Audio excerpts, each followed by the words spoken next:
Okay, hi everybody. So, like I said, I'm going to make a little bit of a change here. Um, I'm assuming everybody hears me okay. So, yes, sir. Okay, just checking. Um, so, uh, I was going to do processes and services, but that's really a lot of talking. So I think I'm just going to do one today. I'm going to do services next class. I'm going to do web forensics the class after. And email actually doesn't really show up heavily until we get to the offline lab. So I'm going to bump that down further. You're not really going to need it during the live response lab. So I think it can move and then I can talk a little less per day. That's kind of my plan here because you'll probably be tuning me out by the time I'm talking about services. So let's see. Okay, so that's kind of the current plan. I'll update the schedule. I'll figure out a place to put email forensics in a timely spot, and then we'll take it from there.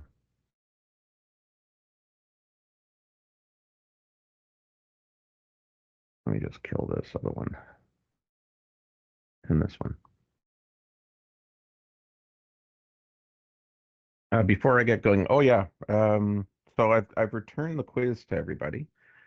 So your mark should be back there. If you didn't get a mark, then I missed something, but I'm pretty sure I got everybody. Now for the lab, um, I was hoping to get that back to you by the end of tonight. Um, I don't know if I'm going to be able to do that, so you may not get it back till tomorrow. Just a heads up. I have looked over them and kind of gone through them, but I haven't actually made any comments or anything like that. So I'm going to have to, um, it's going to take me a little while. If I'm lucky, I'll still get it done tonight. And if not, you can expect it tomorrow. Okay. Let's see. Any questions before I get rolling here?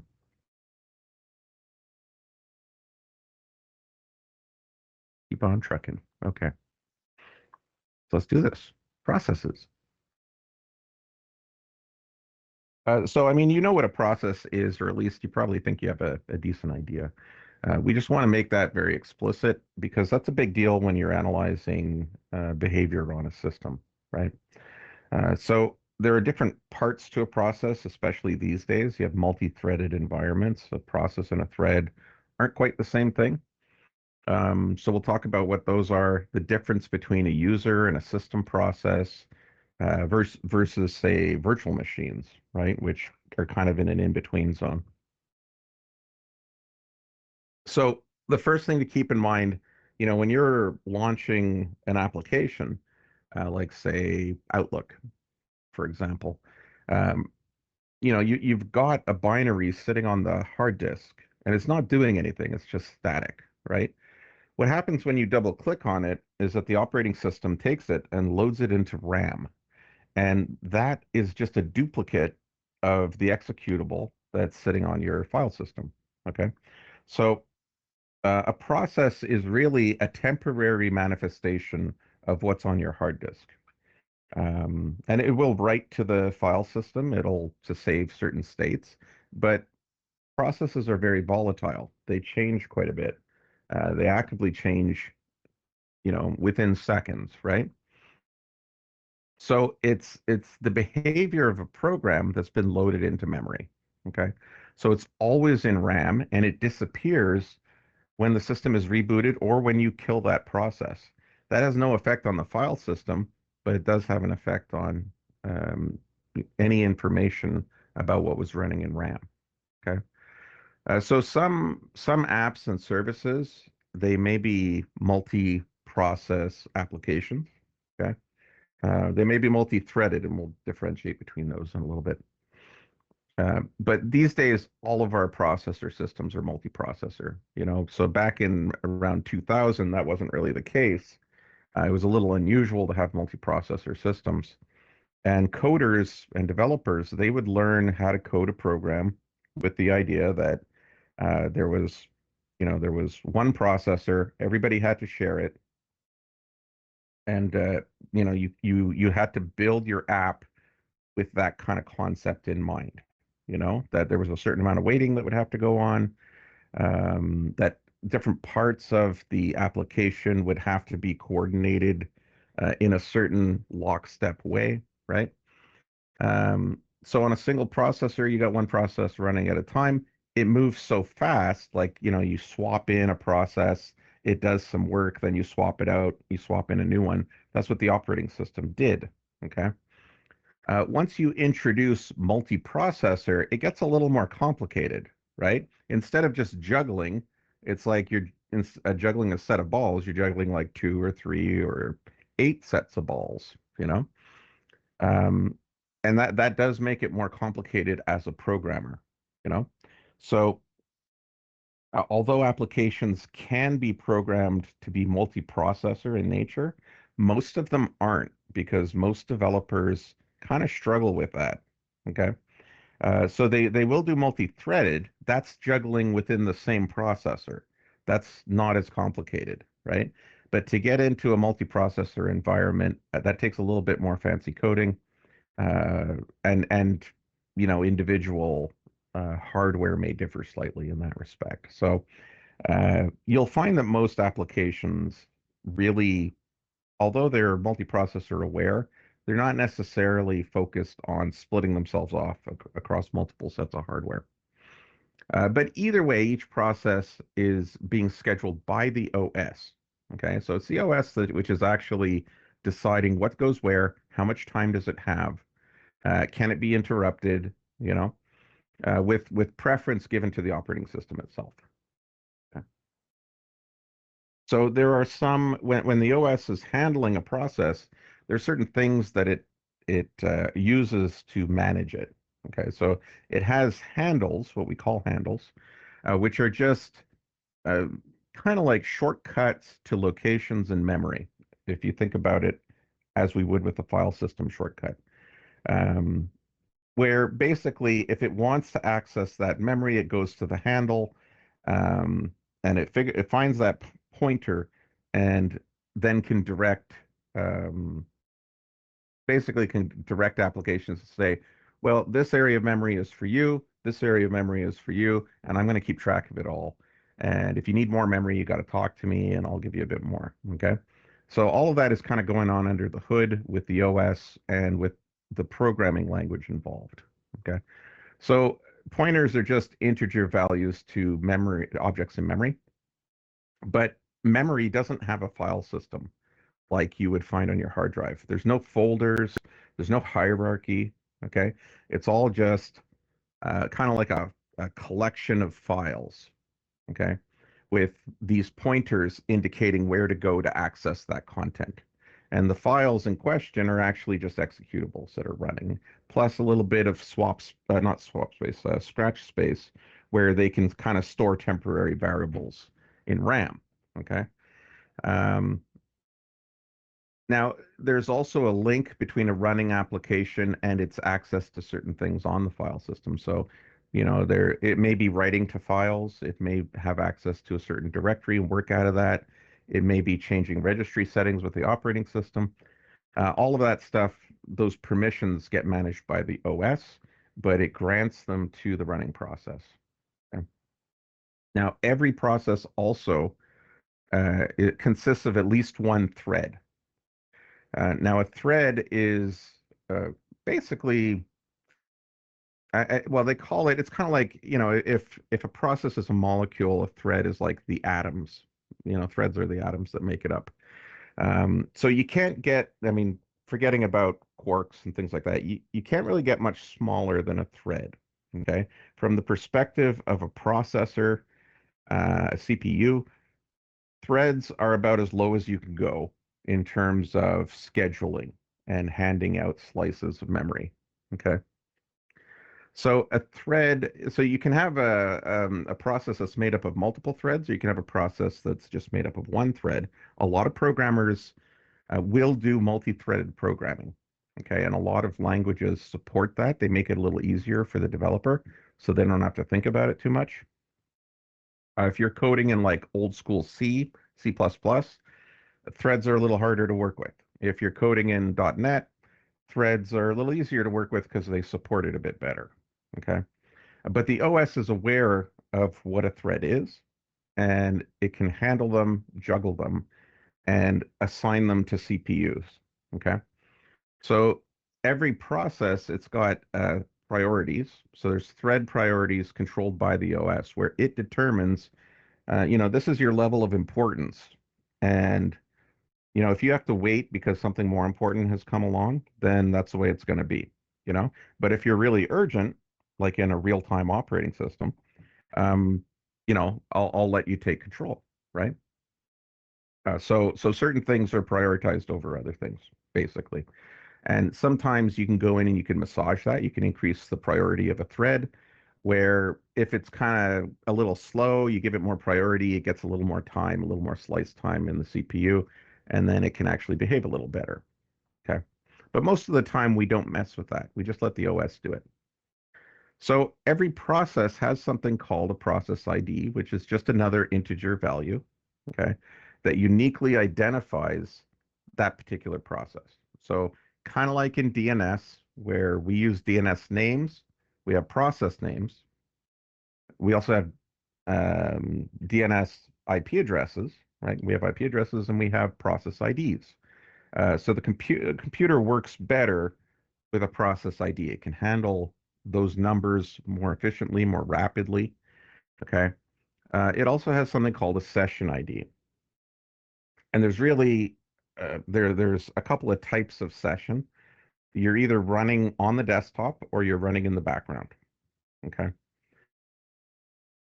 And so when you're investigating processes, all of these kind of come into consideration. Okay. So here's an example. I'm using the task list command on a system, and it's giving me the process names, and that's usually just the name of the executable that got loaded into RAM. Okay, so you can see that you could have multiple instances of that executable running as separate processes. Okay, it happens all the time. So you'll see a lot of service host, font drive host. There's two of them running or more at the same time. The way that you differentiate them is actually through the PID, okay, the process ID. The session is either foreground or background. Okay, so if it's background, that doesn't mean that you can see it, but it's back there. It means that it's running hidden, and there's no interaction with the user, right? So services are applications that just don't require interaction with the user, and we'll talk about those at a later time. Console, we're not talking about PowerShell or command line. Console means the user login. So basically, the user initiated uh, session. Okay. Um, and you can see if you look at session numbers, there's typically 0 or 1. Okay. So something's either 0 means it's in the background, 1 means it's in the foreground. Okay. And then the amount of memory that a particular process is using, that can vary dramatically. So you can have some things that are very light. Something like Edge or Chrome or Firefox would use a lot of memory. The registry is using 75 megs, not that big a deal. Firefox for me, because I leave a lot of tabs open like a grandpa, I might have, I don't know, like 8 gigs of RAM running with Firefox, right? So it depends on how you use it, really. But now, what I showed you there, that was just Task Manager. And let me just kind of uh, switch over to my online system here. Maybe I'll make that full screen.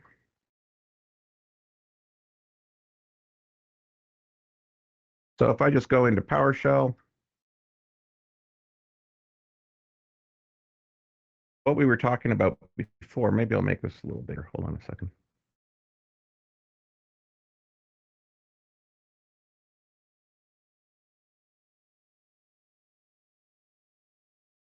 So if I do task list, I like this command actually. I'm just going to do a question mark here. There's different options that you have. I like task list because unlike the task manager, I don't actually have to be on the system to use it. Okay. So I can remote into a system and actually see what processes are running. So I'm not going to go into all the switches. I'm pretty sure you can figure that kind of stuff out yourself these days. You're far enough along, but it's a useful tool. Okay. So if I just do task lists without any options, it'll show me all of my running processes, which ones are services, etc. You can see there's a lot more here than what was visible in the slide, right? Now you look at all those service host EXEs, you know, we'll talk about those in a little bit. But here I've got PowerShell running. I can see that. There's even the task list thing where I can see the actual process of this process running. Yeah. That's a very common thing. Okay. Now, the reason I like task list, other than the fact that I can remote into a system and run it, so I can just say task list /s, provide the system, and then I can tell it to format the output in a certain way. I can also dump all of this into a text file very easily, right? Um, and that's very good for gathering information, especially if you want to examine it later, you know? So Task Manager is a great tool, and it actually can give you more information than Task List, but it's doing it in a way that really is live. You've got to just be on the system and look at it. Whereas Task List, I can handily take things offline or access it remotely, and I get some useful information. Now, there's also a command called task kill. I believe it's 2Ks. And if you just hit question mark, it's got a very similar structure. These two are kind of paired together, you know? So they have similar syntaxes, slightly different in terms of the switches, but I can do a listing of tasks, and then once I've had a chance to look through them all or make a decision about what I want to do, I can then go over and I can kill a task, right? So if I do something like, just do that. I'll just open Notepad here, right? And then I can do a task list. Okay. Maybe, well, I'd like to run that through some kind of a filter, but let's just check that out. So test, not what I wanted. Uh, task list. Let's just look at the question mark here. That's not what I want.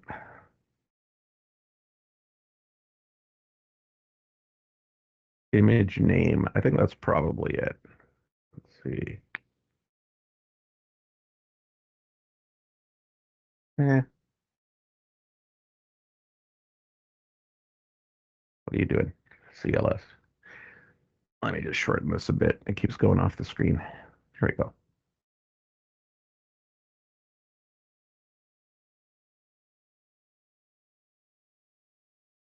I'll just use the handy find string and I'll say Notepad. So I don't know if you can see that too well, but I just said task list, pipe it into find string, and then in quotes I just put Notepad. I have my Notepad here. This is the process ID, right?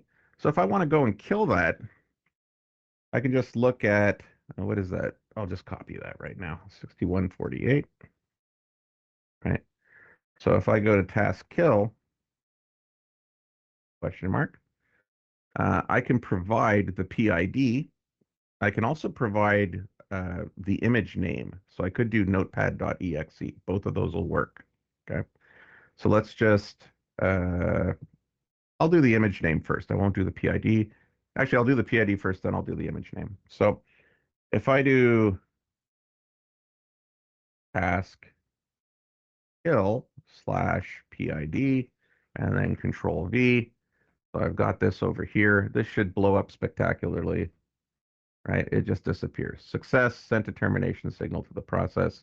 What I've essentially done is I've sent a message to the operating system saying, hey, you know that process? Kill it, right? Now, in Windows, sometimes it can ignore you. In Linux and Unix, you can do what they call it kill dash 9, which is kind of like, DEF CON, I don't know, was it DEF CON 1 or whatever? It's like, I want you to kill it and I don't want you to be nice about it. Just terminate that thing. With Windows, you can kill a task. Usually that works just like it did here, but it's not guaranteed. There are times when it can get a little hung up, and there's not a lot you can do in that case. You just got to keep trying to hammer away at it. So if I run Notepad again, I don't always have to know the PID. I could do slash image name, and I'm going to say, if I get the syntax right, notepad.exe, and I'm going to say force kill that bad boy. Okay. No, I didn't like it. Did I spell that? Yeah, I did spell it right. Noted pad. There you go. So that can work as well. Problem is when you specify an image name, the difference is, let me just go back to task list. You're specifying this column, right? So if I kill a service host.exe file or image, that's going to kill all these, right? Whereas if I specify a PID, I'm being very targeted. Okay. So just something to be aware of. That's kind of task kill is a powerful little tool. You do want to be a little careful how you use it. You can always do things in Task Manager if you want to as well. So I'll just go into that. I'll walk around that a little bit too here. So let's go back. We'll bring back Notepad. And I'll just bring up task MGR, right? Now, this doesn't look very helpful. It does show my Notepad, but it's not showing me much else. You go into more details, and you can actually get more details, right? So let me just make that a little bigger. So it's showing my own apps right at the start. So that's kind of handy, right? It's presenting things to me in a little bit of a neater way than Task List would have done. And you can look at other things like performance, etc., startup tools. I'm not really going to focus on those too much. I want to focus in this area, okay? And you'll see that it's telling you this is how much CPU it's taking, this is how much memory, this is how much disk utilization, network utilization, and power usage, okay? Now those aren't all the games in town. I can actually look at other things. So if I right click in this area, okay, it shows that I'm actually listing all of these, but maybe I don't care about power usage, right? So I can uncheck those. But maybe I do care, excuse me, I do care about the PID. So I can make that available. And then I can sort things by PID if I like. I can sort them by CPU, right? Um, I can sort them by name, which brings us back to where we were before. There's a few other things that are kind of interesting here that I want to highlight. There's the publisher. Okay. So as you know, with certificates, we've looked at signed code, and the publisher is whoever has signed the code that's running in this process. Okay. If the person who's created the code or the entity that's created the code hasn't signed it, then you won't see a name here. Okay. So the Windows Shell Experience host, there is something here, but there's no publisher. That indicates that this is not signed code. Okay. Now, why is that useful? Well, if you're looking for malware, chances are it's probably not going to be signed code. Okay. It could be signed, like the good stuff will be, but the cheap, kind of quick and dirty malware uh, won't be signed code. And so you can kind of figure it out by just filtering based on the publisher. Now, none of this is malware. Okay. So not everything has a digital signature to it and is illegitimate. It could be legitimate as well. But this is a good kind of probabilistic flag, you know, for you to determine whether something warrants spending more time on. Okay. Now we can also look at things like the command line. This is very useful because it will show us typically what path our executable is launching from. Okay. So if you look at all these service host applications, all these names, let me just do a little bit more. Process name. I'll make that a little bigger. So if you see all these service host executables, when you actually look here, and I'll just kind of expand this up a little bit, it gives you the exact path and even command line switches that were used to launch this particular executable. So one thing that malware writers like to do is they like to, well, it's one technique. It's not the only game in town, but often they'll try and hide by disguising themselves as normal processes on the system. And so there's so many of these service host executables that people can't really tell the difference, what's doing what, you know. Uh, and that's not just, your grandmother. That's everybody, right? They don't really know. It's a little hard to tell. But if you look at the command line, unless you have a compromised Windows System 32 service host.exe, the service host that it would be running as would show up differently. And so that's one thing that you can do. It is possible that some good malware would actually hijack service host properly, in which case it would still be hard to tell whether it was legit or not. Okay. And there's so many of these that, you it's reasonable to be unsure what to do with them, right? Okay, so I'll just go through this a little bit. I'll come back to some of that in a second. I'm just going to talk about threads for a little bit here. Now, we talked about it before. It's kind of like the atoms of what makes up a process, right? So you could have a single thread within a process, but you could have two or three threads. The idea with threading is before we had multi-processor systems like multi-core systems, Intel came up with this concept of hyper-threading. And the idea was that a single CPU, even though it didn't have multiple cores, you could feed it information from two different directions. It's kind of like if you're eating and drinking at the same time, you know? It's like it's capable of handling more than a single set of instructions at a time, and it can kind of juggle them in a way, okay? So that uh, everything gets done a little more efficiently. Okay, so it's not really, you don't have true multi-processes, but you can get multiple things to happen within the same process just by running it more efficiently. That's what multi-threading essentially is. So most cores these days support hyper-threading, and that gives you what's called a virtual core. Okay, and the virtual core kind of like when you look at your OS and it'll tell you, you've got two cores, but you got four virtual cores. What it's saying is you have two cores that support multi-threading. Okay. Uh, so that does give you a simulation of four cores, essentially. Okay. It's not perfectly one-to-one, but you do get huge advantage with multi-core, multi-thread, sorry. So threads, the thing is with threads is that they do share common resources within a process. Okay. So a thread is lighter than a process, and the OS doesn't control it as much. It's more the programmer who makes decisions about what's happening with threads within the process. Okay. When you have like an application that's doing a lot of things, so say FileZilla, it's transferring data in the background, but it's also giving you a GUI in the foreground, right? Those could be two threads. They could be two processes, but doing it as two processes is kind of heavy, okay? Because each of those are going to have their separate space, and then they have to figure out how to interact with them. When you treat them as threads, they're all operating as the same process, and the programmer is responsible for making sure that those threads interact with each other in a safe way. Okay.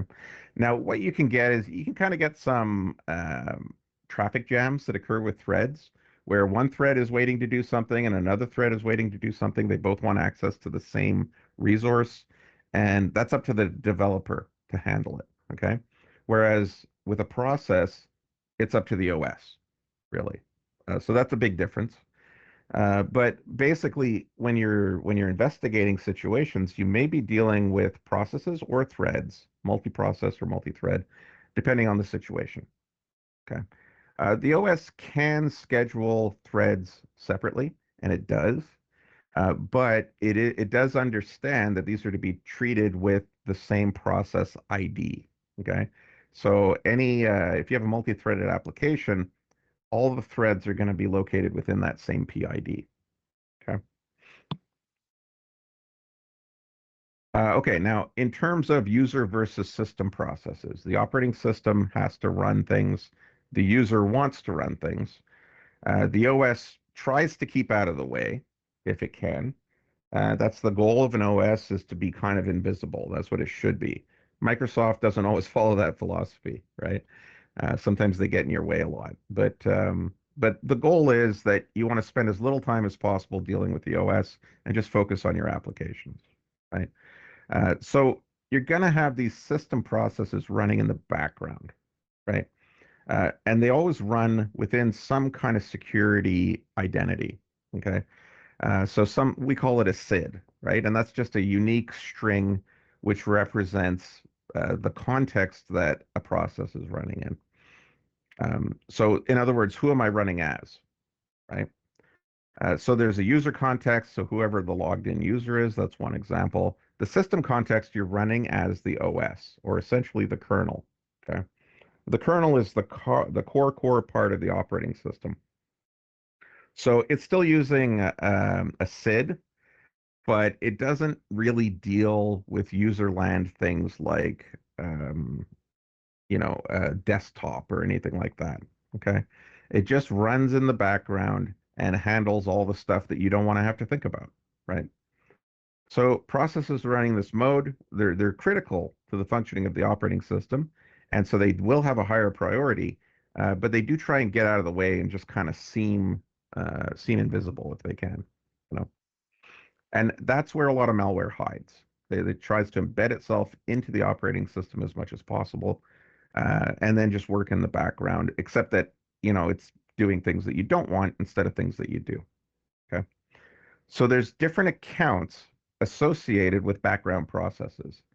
If we look at this task manager here, I'm sorting all of my processes by username. And you can see that the administrator is running certain applications, okay, which means that if I log out, those disappear. Okay. On the other hand, there's a lot of services and background processes running, which are not being run as me or whoever I'm logged in as, but they may be run as any of these accounts: local service, network service, system. These are some um, historically very commonly found services. You're going to see them on any Windows operating system typically, unless you go pre-XP or something like that. Okay. So we're going to differentiate between local service, network service, and the system. The users are just users. Like administrator, yeah, he can do a lot. He has more rights than local service or network service, but he's still a user. Okay, so everything he does is kind of um, connected to the desktop in some way or to his login in some way. Okay, but all these other ones are associated with the actual operating system. Okay, so on Windows-based machines, processes have a process name. We looked at that. Point to the full path of their associated file. We looked at the command option there in Task Manager. And they have their own CPU time in user mode. The kernel knows that this is user mode, so it does try and give it as much CPU slice time as it can, but it's not treated as critical. Okay. So when you have an app that's hanging, that means that the OS has probably decided, I've got something more important to do.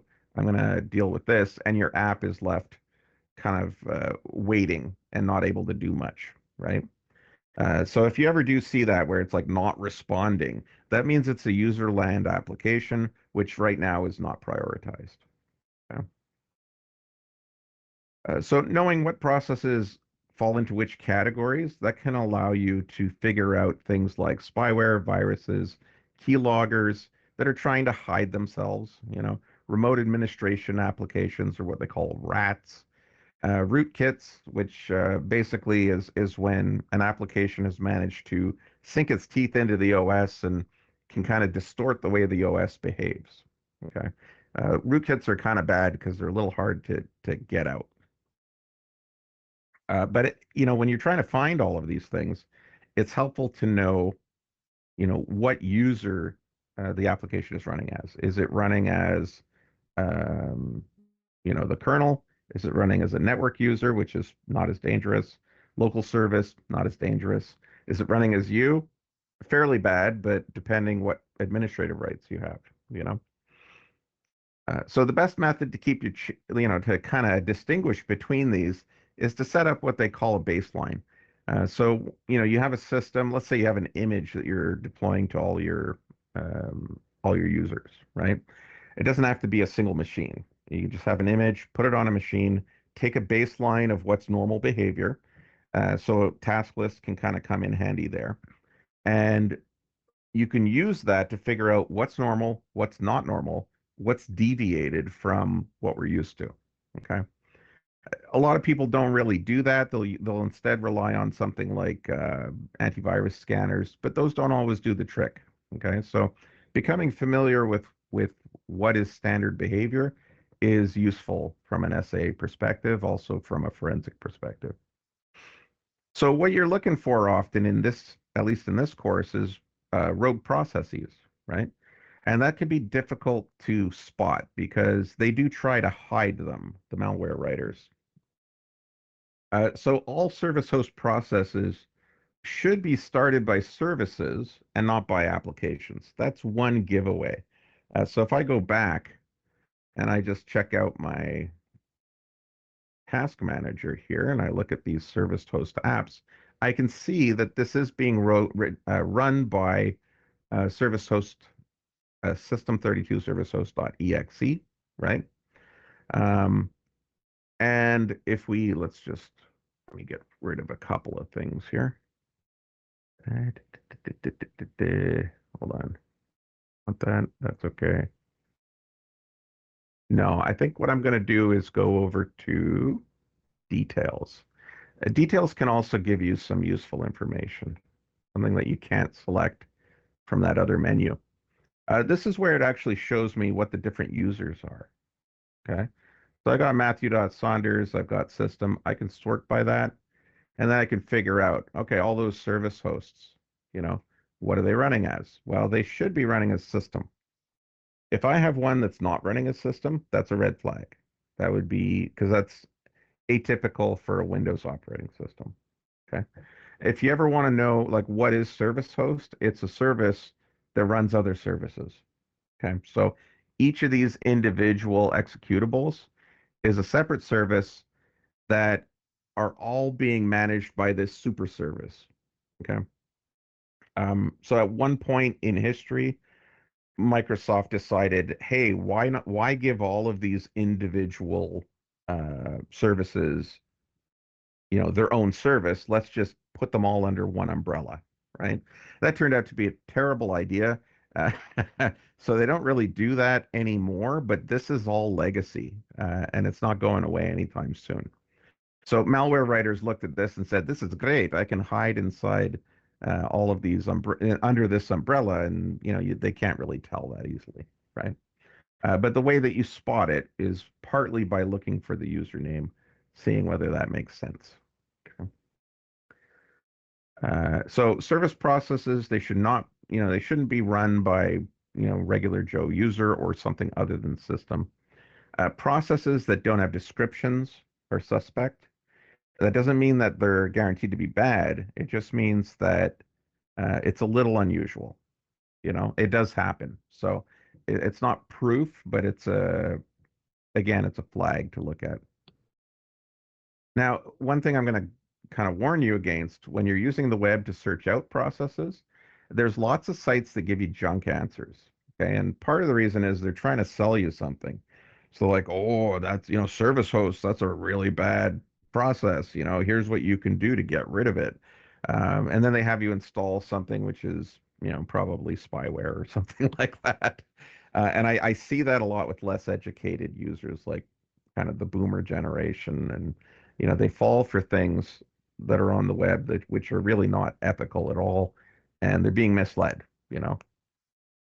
So when you're actually doing your research in the lab that's going to come up here, don't necessarily believe a single site. You want to vet this with multiple sites, preferably ones with which have a decent reputation. Okay. So if Microsoft is saying, yeah, that's weird, that then take them seriously. But if there's just some rando site that says, oh, that's a bad news, this is how you get rid of it, don't necessarily accept that. Okay. Checking the process path, the command line option that I showed you earlier, this is uh, a good idea to figure out where this is launching from, because that can often be faked. Now, in terms of checking processes, there are different tools. I talked about Task List and I talked about Task Manager. This one is a sysinternals tool called PS List. Okay. Now, I'll just show you this briefly here. This is a nice little feature. I'm sure you've probably worked with sysinternals before in some class, hopefully. If you haven't, that's not the end of the world. But let me I'll just show you a neat thing here. So if you go to // let me see, what is it? I'm just going to try sysinternals.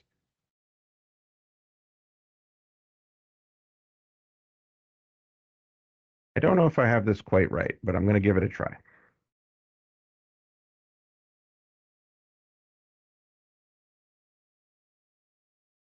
May have the URL wrong.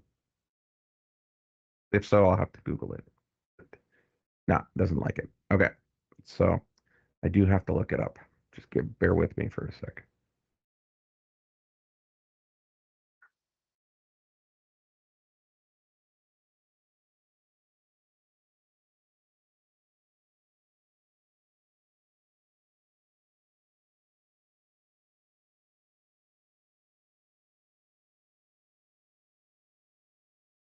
Unless I just don't have internet. That's possible. Let me check that. Yeah, okay. Hold on a second. I may have put my VM somewhere it's not supposed to be. Okay, I'm on net, and I bet you I've got my networking hard-coded to something weird.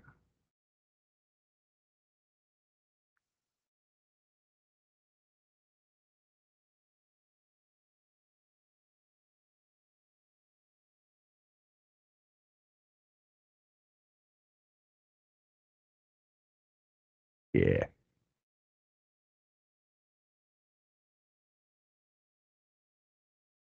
Okay, so we should be back in black here.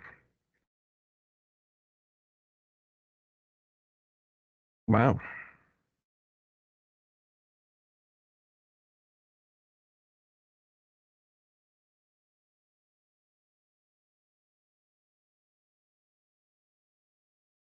Mm. Let me just try this puppy again. Maybe I should just double check it. Hold on. Live.sysinternals.com. Here we go. Okay. So I'm just going to go / live.sysinternals.com. Does that look good? Nope. I typed it bad.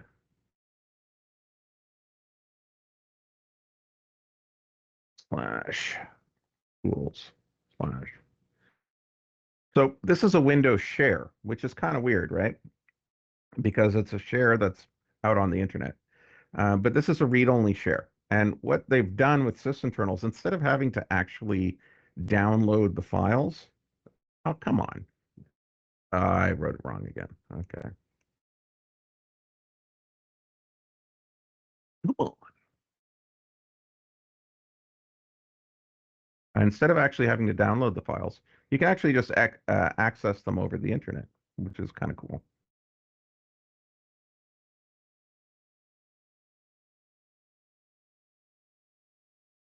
It does take a little time to allow you to get in.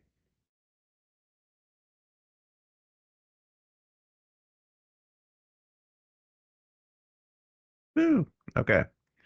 So, there's actually ARM64 versions of the same tools. So if you're on an ARM system, it's already there for you, right? And they've got all of their tools here.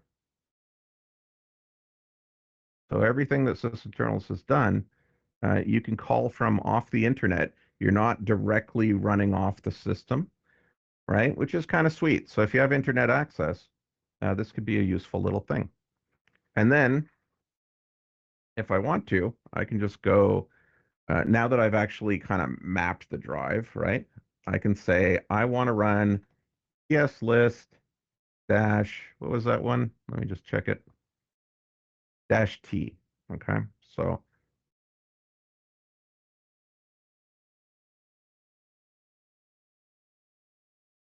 dash T. And you will get this license agreement the very first time that you run a particular app on the system. So if you're trying to automate, you have to pass it an I accept I accept the license agreement switch. Okay. Otherwise, you get this pop up and you go, yeah, I agree. It'll never ask you again on that system. Okay. But here, what this command does is it actually will say, it shows you that this service host process has these child processes, which it has launched off of it. Okay. That can be very useful when you're trying to figure out, I've got a service host process, but it was actually launched off of, let's say, not off of WinInit, but off of my WinLogon, right?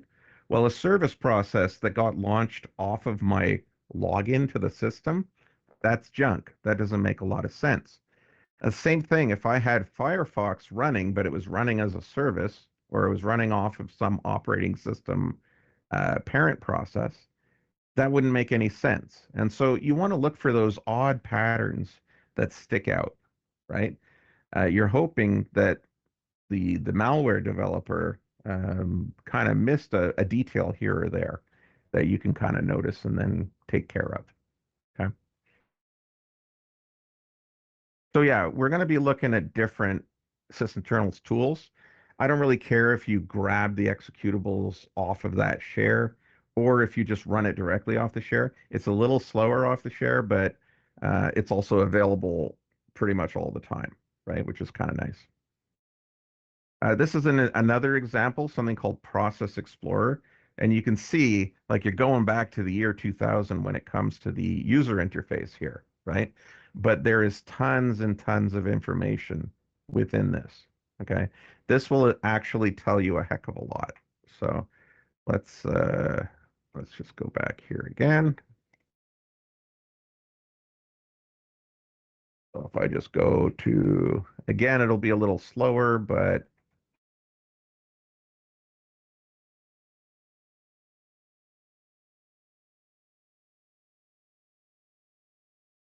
I should get that pop-up asking me to accept.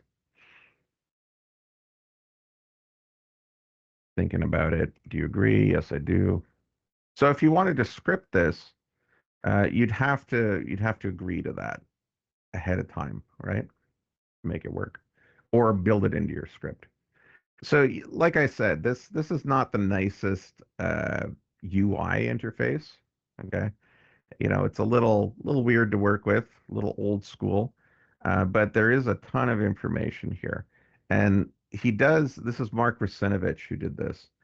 He's a smart guy. He's in charge of the Azure portion of Microsoft right now. So you can tell they trust him with the big stuff. But back in the day when he wrote a lot of this stuff, he just ran his own company and he just liked doing it.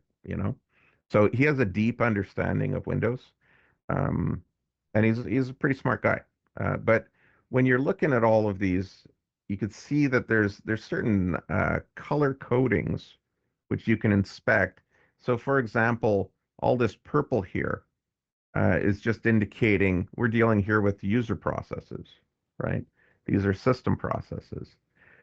You can go and take a particular process, and you could say, let's just say Firefox, right? I can actually click and check at virustotal.com to see whether this is a legit executable running in RAM. Okay. I could kill the process. I can create a dump of it so that I can analyze it offline. Okay. Lots and lots of details that you can go into here,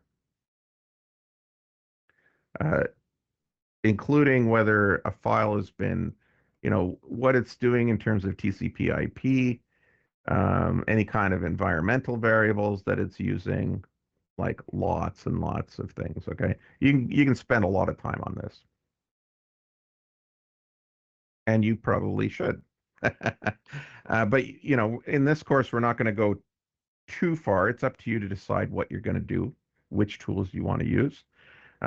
It's often enough just to, use some of the more basic ones, but Process Explorer is the big daddy, right? Now, there's other things we can use NetStat, which is just locally on the system, right? But sysinternals also has something called TCP view. That is a very good utility as well. And if you're really uncertain, you can actually use both and cross-reference, right? So that's a good one of the things that you're going to be tested on in this class is whether you're vetting your conclusions. You don't just like get a result and say, aha, you know, it's this. You want to go and double check and make sure that you can confirm it. Okay. So here's an example of TCP view. I won't spend too much time on it, but it's very similar to NetStat, except that you've got a GUI option, right? Um, but it is quite good. Okay, I talked a lot there, but I feel better about that not having to jump in and rush through with services. So hopefully, you know, you're still awake and you can now go on and do the exercises, which I think there's just a single exercise here for this one. So let me just check that out.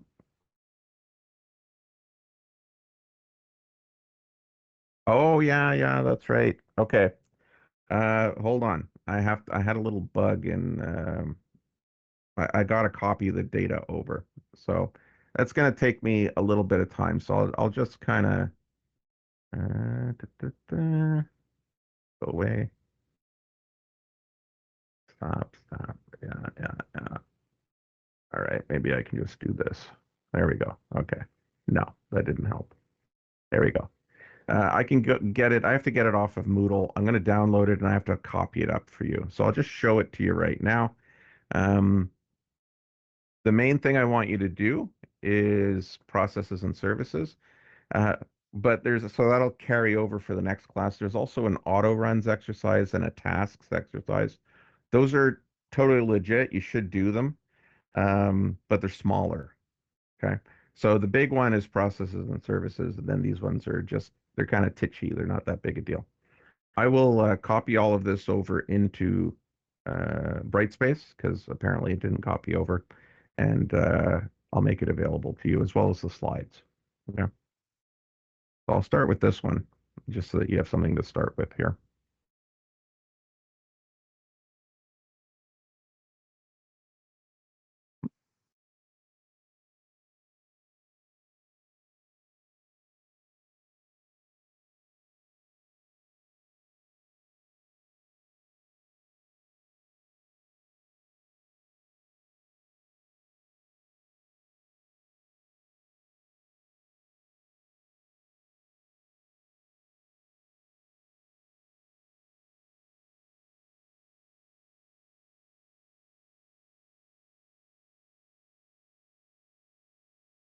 Okay, just bear with me. Now, once that's going, if you have any questions, just post them up there. But once this is up, then you guys can work on that, and I'll make the other ones available very shortly here. Okay, why is that?